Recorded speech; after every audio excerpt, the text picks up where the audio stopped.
Beyond the boundary, the UES Hyperion hung in the void like a silver needle against the backdrop of endless stars.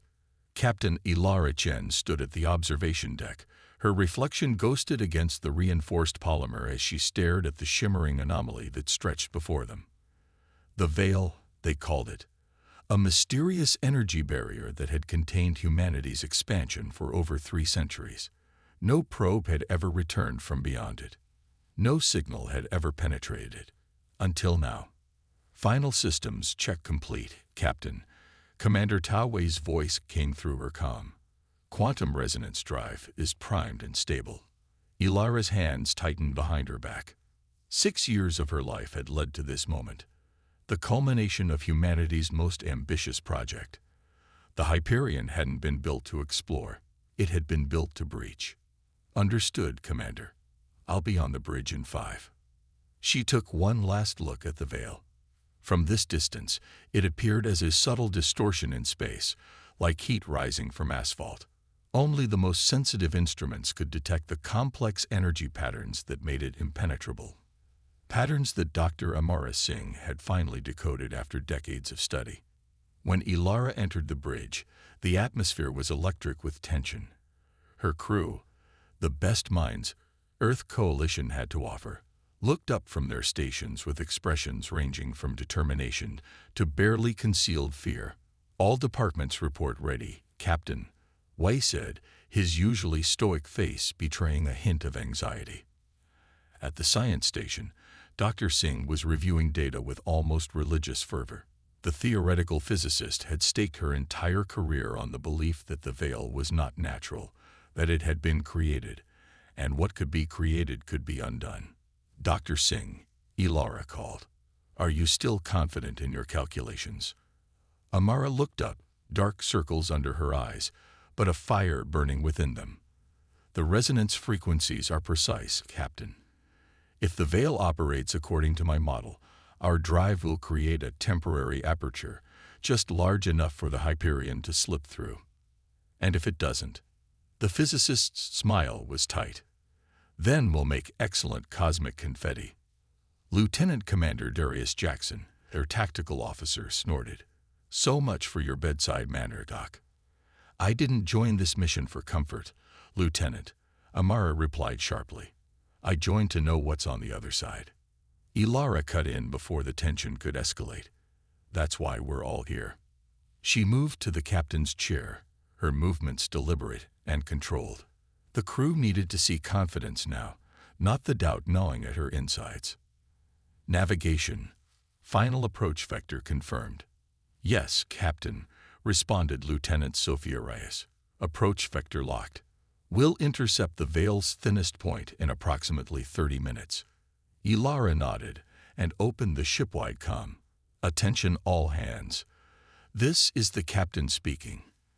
In 30 minutes, we will attempt to breach the Veil, a barrier that has defined the limits of human exploration since we first encountered it. Each of you volunteered knowing the risks. Each of you deserves to know what we face. She paused, gathering her thoughts. We have no certainties beyond Dr. Singh's calculations. We don't know what we'll find on the other side, or if we'll be able to return. But what we do know is this. Throughout history, humanity has never turned away from the unknown. We've never surrendered to boundaries. Today, we carry that legacy forward. The minutes ticked by with excruciating slowness. Final checks were completed. Contingency plans reviewed. When the countdown reached 5 minutes, Ilara gave the order to power the quantum resonance drive. The ship hummed as energy built within its core. On the main view screen, the Veil seemed to shimmer more intensely, as if sensing their approach. Drive at 80% capacity, reported Chief Engineer Kazuo Tanaka. Resonance field stabilizing. 3 minutes to intercept, Rise announced. The bridge fell silent. Even the ambient sounds of the ship seemed muted.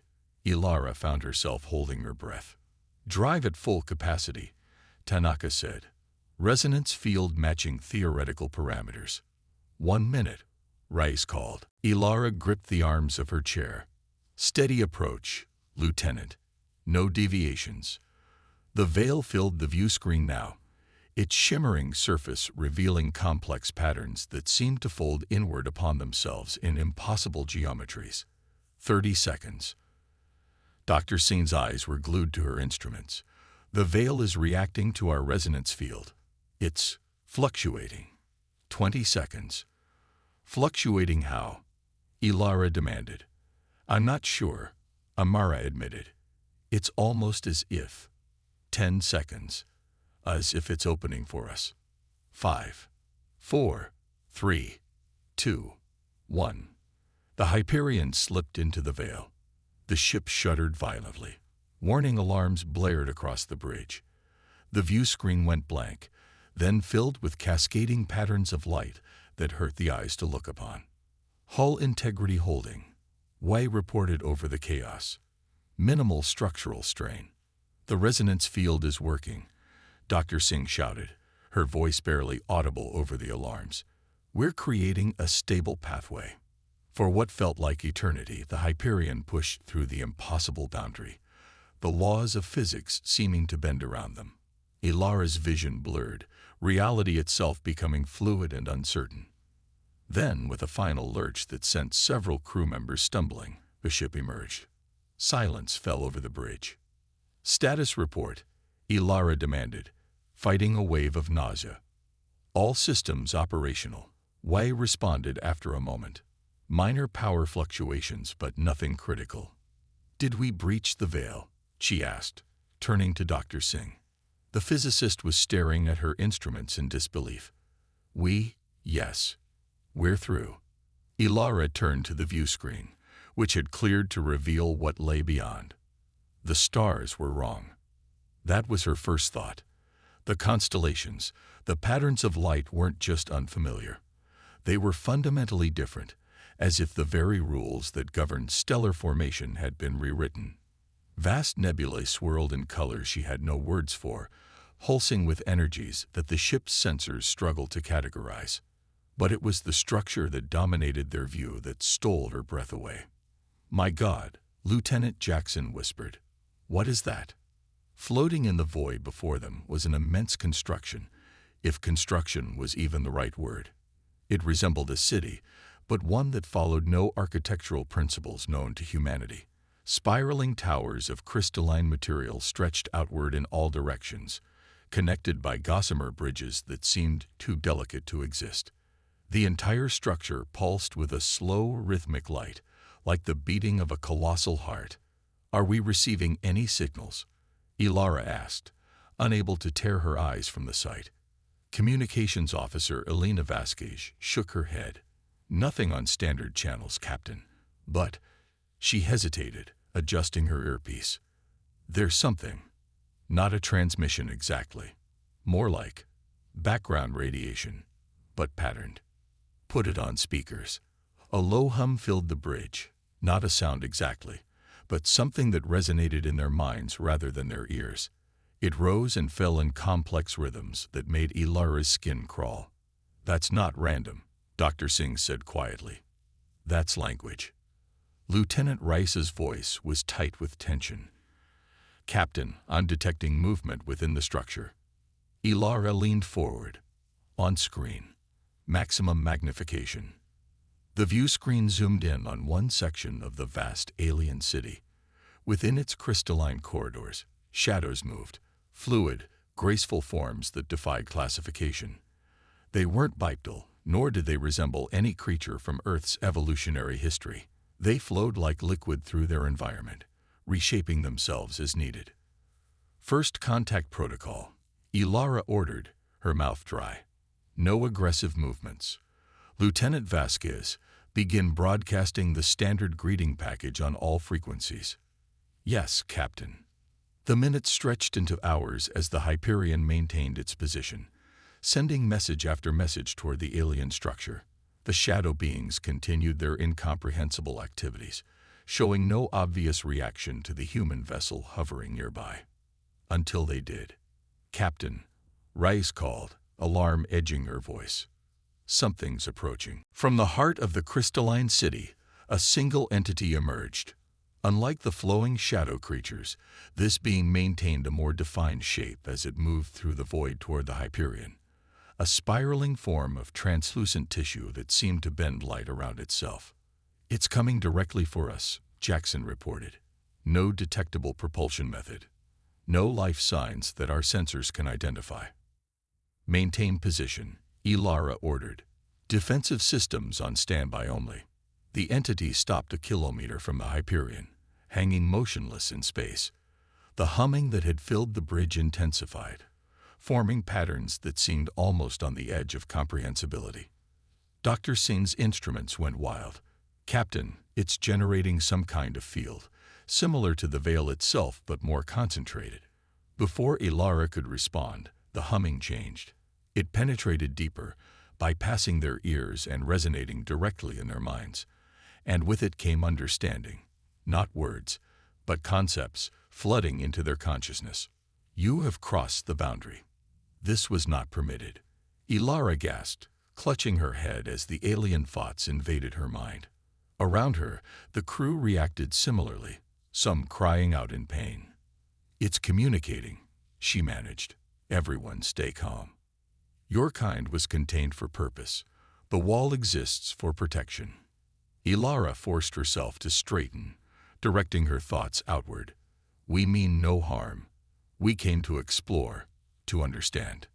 The entity pulsed, its form expanding and contracting like a living thing breathing.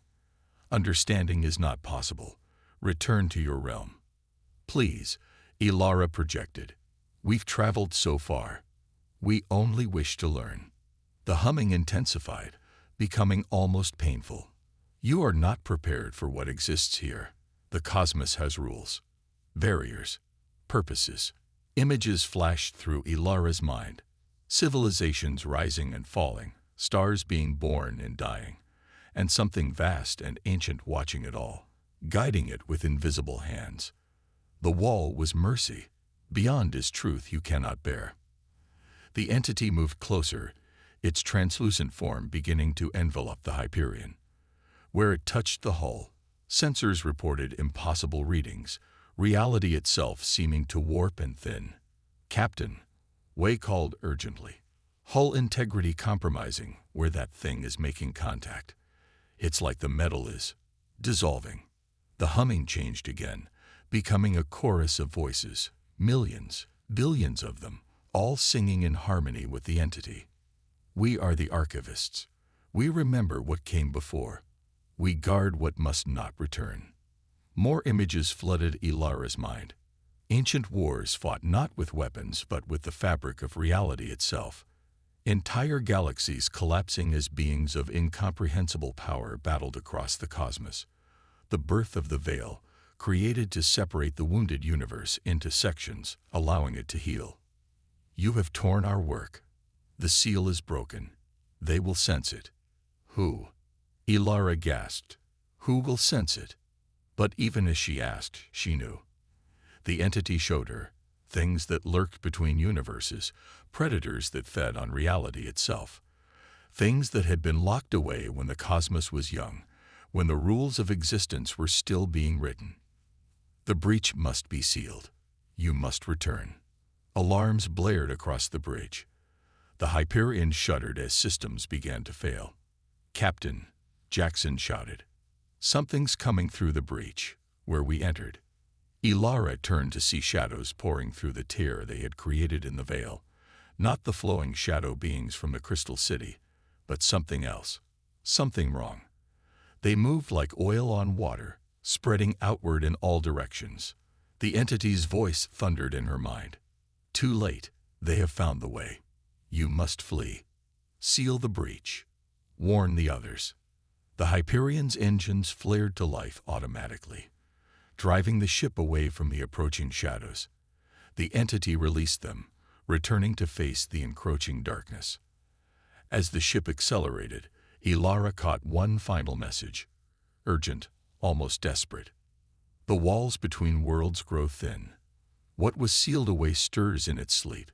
If it wakes, all is lost." Then the connection broke, and the Hyperion raced back toward the breach, toward home, with something ancient and hungry pursuing close behind. The Reckoning. The Hyperion hurtled through space, its engines screaming as they pushed far beyond safety parameters. Behind them, the breach in the veil pulsed with sickly light as the shadow entities pursued, formless, relentless, gaining with every moment. How long until we reach the breach point? Ilara demanded, her knuckles white as she gripped the arms of her chair. 3 minutes, 17 seconds, Rise responded, her voice tight with controlled panic. But Captain, the resonance drive isn't fully recharged. We can't generate a stable passage. Chief Engineer Tanaka's voice came over the comm, strained and punctuated by the sounds of frantic activity. We're rerouting all available power, but the drive needs at least 10 minutes to reach minimum operational capacity. 10 minutes they didn't have. What about conventional engines? Ilara asked. Can we force our way through? Dr. Singh shook her head. The veil doesn't work that way, Captain. Without the resonance field to create a stable pathway, the barrier will tear the ship apart. On the view screen, the pursuing shadows stretched and twisted, taking on fragments of recognizable forms before dissolving back into amorphous darkness. They moved faster now, as if sensing their prey's desperation. 2 minutes to breach point, Rice called. Commander Wei moved to Ilara's side. Captain, we need options. Ilara's mind raced. The alien entity, the archivist, had made the stakes clear. These shadow creatures were ancient predators, sealed away eons ago. If they escaped through the breach. Dr. Singh, she said suddenly, the resonance drive. Could we modify it to seal the breach instead of creating a passage? Amara's eyes widened. Theoretically, yes, if we inverted the field harmonics and created a destructive interference pattern. She began calculating rapidly on her console. It might collapse the tier we created. And trap us on this side, Wai pointed out grimly. Not necessarily. Singh continued, her fingers flying across the controls. If we time it precisely, send the ship through while simultaneously triggering the collapse behind us. We might make it, but we'd need to detonate the drive itself to generate enough energy. A remote detonation? Ilara asked. Singh shook her head. Someone would need to stay behind to calibrate the field as the rest of the ship passes through. The calculations would need to be adjusted in real time. Silence fell over the bridge as the implications sank in. 1 minute to breach point, Rise announced quietly. Ilara stood. Begin preparations for the drive modification. Commander Wei, you have the con. Prepare the ship for emergency transition. Wei caught her arm. Ilara, no. That's an order, Commander. She met his gaze steadily. Get our people home. Before anyone could object further, the ship lurched violently. Warning alarms screamed across every console. They're making contact with our hull, Jackson shouted. Port section, decks 3 through 7. Ilara grabbed the nearest comm. Security teams to affected areas. Full containment protocols. But the security feeds already showed the horror unfolding. Where the shadows touched the ship, reality seemed to warp. Metal flowed like liquid, restructuring into impossible geometries. And where they encountered crew members, Ilara turned away from the screen, bile rising in her throat. 30 seconds to breach, Rice called, her voice breaking. Dr. Singh looked up from her calculations. The drive modifications are complete, but Captain, I'll handle the final calibrations. Ilara cut her off. Commander Wei, begin evacuation procedures for the engineering deck. All personnel accept me to emergency stations. Wei's face was ashen, but he nodded. Understood, Captain. 15 seconds. Ilara moved to the engineering station. Transfer drive control to my personal access codes. The ship shuddered again as more shadow entities made contact. Throughout the Hyperion, crew members fought, fled, or fell before the incomprehensible invaders. Security feeds showed corridors twisting into non-Euclidean angles, gravity failing in isolated pockets, crew members screaming as reality itself betrayed them. Breach point reached. The veil filled the view screen once more. The tear they had created hours earlier, now a wound in space itself, pulsing with sickly energy. Beyond it lay home, safety, humanity. All hands, brace for emergency transition. Way ordered. Initiating passage in 10 seconds. Ilara locked eyes with her first officer one last time. No words were necessary. Godspeed, Captain, Wei said simply. Get them home, Tau. The bridge doors sealed behind her as Ilara raced toward engineering. The corridors were chaos. Emergency lighting casting everything in blood-red shadows, crew members rushing to evacuation points. Twice she encountered sections where the shadows had breached, reality warping around them in nauseating patterns. She avoided these, taking alternative routes programmed into her neural link. Engineering was deserted when she arrived, the massive resonance drive pulsing with unstable energy at its center. The modifications Dr. Singh had implemented were visible on the main control panel. The drive was no longer configured to create a passage, but to collapse one. Ilara sealed the doors behind her and opened a direct channel to the bridge. In position, she reported. Status: forward sections already entering the breach. Wei responded. Aft sections following in sequence. 23 seconds until full transition. Understood. She began the complex calculations needed to calibrate the collapsing field. As the main bulk of the Hyperion passed through the breach, she would need to maintain a perfect balance, hold the tear open just long enough, while simultaneously beginning its collapse. The shadows were close now. She could feel them. A crawling sensation at the back of her mind, a wrongness that defied description. Through the ship's internal sensors, she watched them spreading throughout the vessel, consuming everything they touched. 15 seconds to full transition, Wei reported. Captain, engineering level is showing containment failure. The shadows air. I see them, she interrupted, watching as the bulkhead to her left began to warp and pulse. Stay focused on the transition. Her fingers danced across the controls, adjusting parameters as the ship's mass equation changed with each section passing through the breach. Just a few more seconds. The bulkhead dissolved, and shadows poured into engineering. They moved differently now, with purpose, intelligence. They recognized the threat she posed. 10 seconds to full transition. The shadows rushed toward her.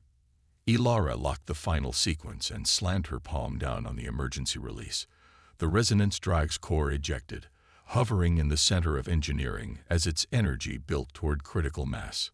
5 seconds. The shadows reached her, wrapping around her limbs, her torso, her mind. Ilara screamed as alien consciousness invaded her own. Ancient, cold, hungry. Images flooded her perception. Dead stars, empty galaxies, a universe consumed eon by eon, until nothing remained but endless night. Captain, we're through. Initiate collapse. With the last of her strength, Ilara activated the detonation sequence. The drive core glowed with impossible brilliance as its containment failed. Tell them, she gasped into the comm. Tell them what's coming. The walls are thin everywhere now. They'll find other ways. The shadows screamed in her mind as they realized what was happening. The drive exploded in a cascade of quantum energy, precisely calibrated to the veil's resonance frequency. The tear began to close, reality knitting itself back together. The breach is collapsing. Wei's voice came through, distorted and breaking up. Captain, we're safe. You've done it. Captain. Captain, respond. But Ilara Chen was beyond responding. As engineering disintegrated around her, as the shadows howled in thwarted hunger, as the breach between worlds sealed itself shut, her consciousness expanded into the quantum field itself. And in that final moment of dissolution, she understood at last what the archivist had tried to tell her. The cosmos was alive, aware, and the veil was not just a barrier, but a bandage on a wound that had never fully healed. The UES Hyperion limped back to Earth space, carrying with it a warning and a terrible burden of knowledge. The ship's logs, Ilara's final transmission, and the sensor data from beyond the veil were analyzed, debated, and ultimately classified at the highest levels. Commander Wei, now captain of the damaged vessel, fought tirelessly against the bureaucracy, insisting that humanity needed to prepare. The walls between worlds were thinning. What had been safely contained for eons was stirring. But preparation required acknowledgement, and acknowledgement required facing truths that humanity's leaders found too terrifying to accept. So they buried the knowledge, disbanded the team, and recommitted to the doctrine that the veil was simply a natural phenomenon, a curiosity, not a safeguard. Only a small group of scientists, military personnel, and government officials knew the truth. They formed a clandestine organization dedicated to monitoring the veil, developing new technologies based on the resonance principles, and preparing for the day when the ancient hunger would find another way through. Because it would. The shadows always found a way. In the darkness between stars, in the silent void where no human instruments could detect them, the barriers continued to thin. And beyond them, patient and eternal, the things that should not be waited for their moment to return. Deep in the secure medical facility where the survivors of the Hyperion were kept under observation, Lieutenant Sophia Reyes woke screaming from the same nightmare that had plagued her since their return. Doctors rushed to her side, administering sedatives as she thrashed against her restraints. "They're coming," she gasped as the drugs pulled her back toward unconsciousness. "They followed us somehow. They're already here." The medical staff exchanged troubled glances. It was the same warning they had heard from other crew members. Delusions, the psychiatrists said. Trauma responses to an encounter their minds couldn't process. But that night, as the facility's lights dimmed for the sleep cycle, one of the doctors paused by the observation window to Reyes's room. For just a moment, a trick of the light, surely. Her shadow seemed to move independently of her body, stretching toward the sleeping patient with hungry purpose. The doctor blinked, and the moment passed. Just imagination, she told herself as she continued her rounds. Just another symptom of working too many hours with patients who spoke of shadows between the stars. But deep within her mind, something that was not her smiled.